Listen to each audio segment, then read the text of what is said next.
Across the county line, before the sun found the church steeple, the dashboard clock still 5 minutes slow. Same as when I drove away wearing a uniform that fit better than my own name. The Howard Johnson's wears another sign now, rooms rented by the week.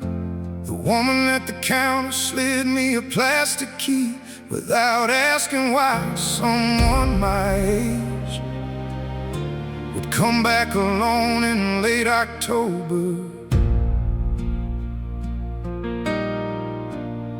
while digging for cigarettes. My fingers caught the torn lining of an old field jacket.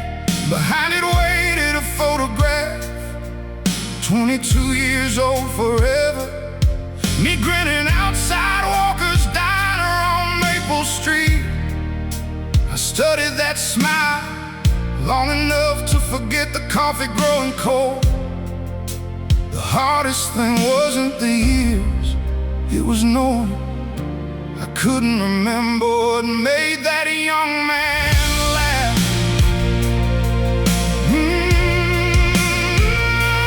Maybe home isn't the place we leave. Maybe it's the face we stop recognizing without noticing.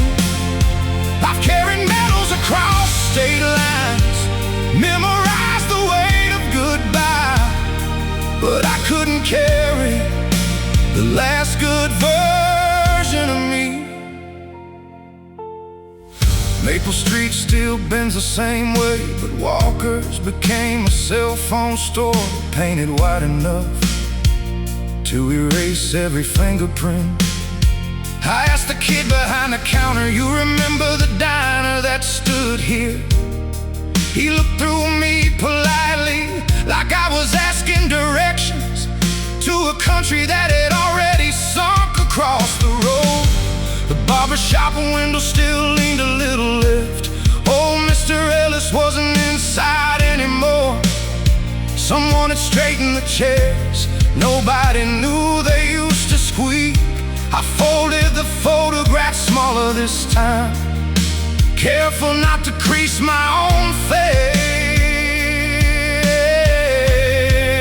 Oh, maybe hope isn't waiting at all. Maybe it keeps setting another plate until leaving the dust forgets whose chair stayed empty. I learned how to salute, how to leave before daylight, how to bury yesterday beneath tomorrow. No one warned me the first thing duty asks for is the part of you that still turns around. I always blame the miles, the deployments, the years that blurred together like highway lines beneath headlights. But standing where the diner once breathed, holding that photograph, I finally understood I didn't come back to find Walkers on Maple Street, or anyone who remembered my name.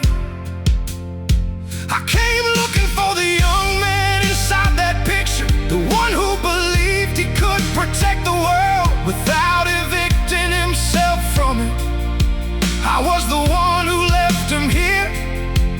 There are choices that never feel expensive until decades later.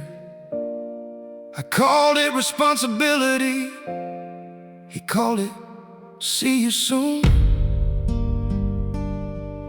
Only one of us came back. Oh, before sunrise, I walked to the cemetery where my parents share one stone. I laid the photograph between the fallen oak leaves, not because they knew that smiling boy, because I wasn't sure anyone else still did.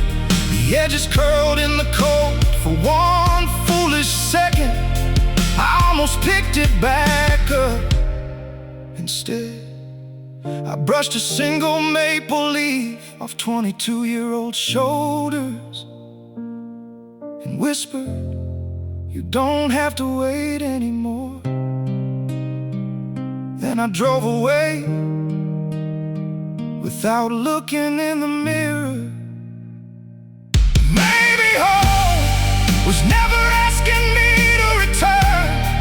Maybe it only wanted me to stop putting a stranger on trial for becoming the man who survived. The roads took my years, duty took my gentleness. Time took the names of places that once knew my footsteps. But this morning, on a quiet Kentucky hillside, I finally buried the last good version of me, so the one still breathing could finally stop pretending he'd only been gone a little while. Somewhere beneath a maple tree in Harlan, Kentucky, a photograph is still smiling at a joke neither of us will ever remember.